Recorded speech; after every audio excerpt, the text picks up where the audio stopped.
Hi guys, and welcome back. I'm excited to be doing what started as a review for the Ilia True Skin Serum Concealer.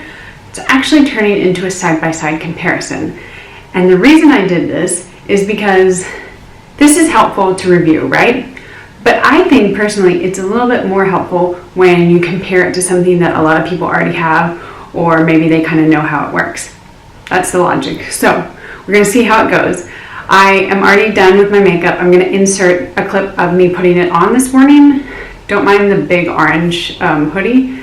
I teach English online early in the morning before I go to work, so that's why I look like that.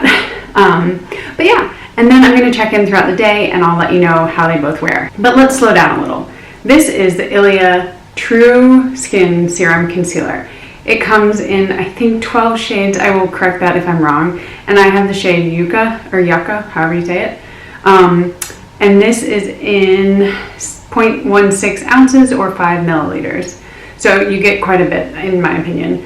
And the nice thing about it is, it has a doe foot applicator. This retails for $30. You can get it on the Ilia website. You can get it, Credo Beauty is where I got it. Tons of places. I'm sure just Google it, you know, it's not hard to find. And it is considered clean or green or conscious beauty. So all of those words. And I am going to put the description and the ingredient list here because otherwise I would be here rambling on and on and on. But when I bought it, one of the big reasons I bought it is because it's light, they say to medium coverage, which is what I like, but also because it has some skin kind of care properties inside of it, which for me is huge. Like if you can be doing 2-for-1, that's better than just concealing and covering up some dark spots or blemishes. So that's what I like. And I pretty much wear it just under my eye. I wear it over my eyelid because I have a lot of like redness and darkness there.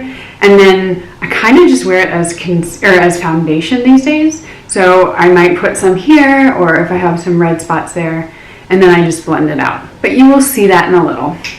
Now, the other side I did was the Glossier Stretch Concealer, and I have it in G9. And I have done a review on that. I will post that above.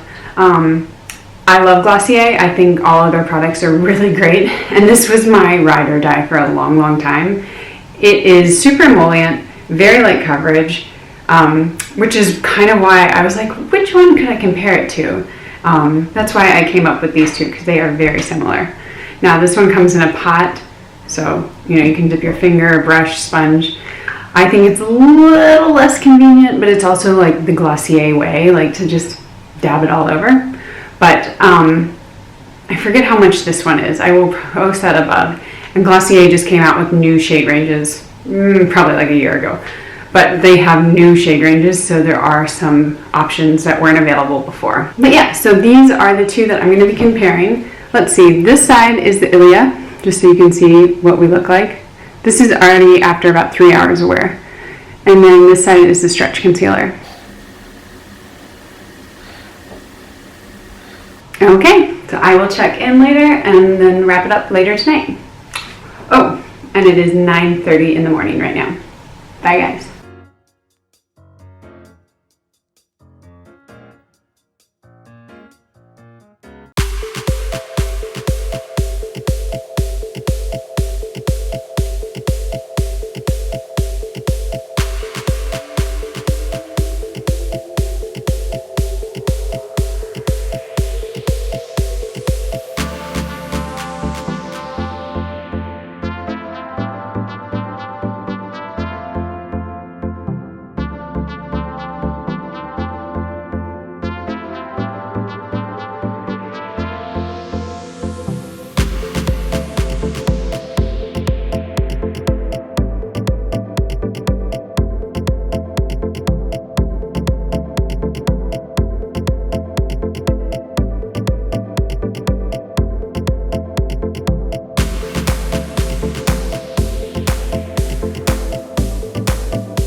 Hi guys. All right, so I'm on my phone. I'm at work. It is, I think, like 3 p.m.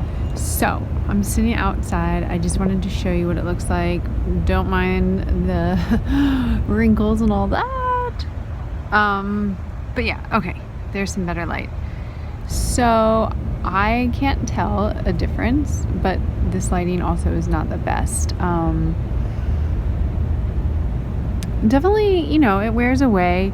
So if you have super dark bags or dark circles, you know, may not be the best for you. But again, this is a light coverage, which is why I got it. So go buy it knowing what you're in for. But overall, like, this is all I have on my face is concealer today.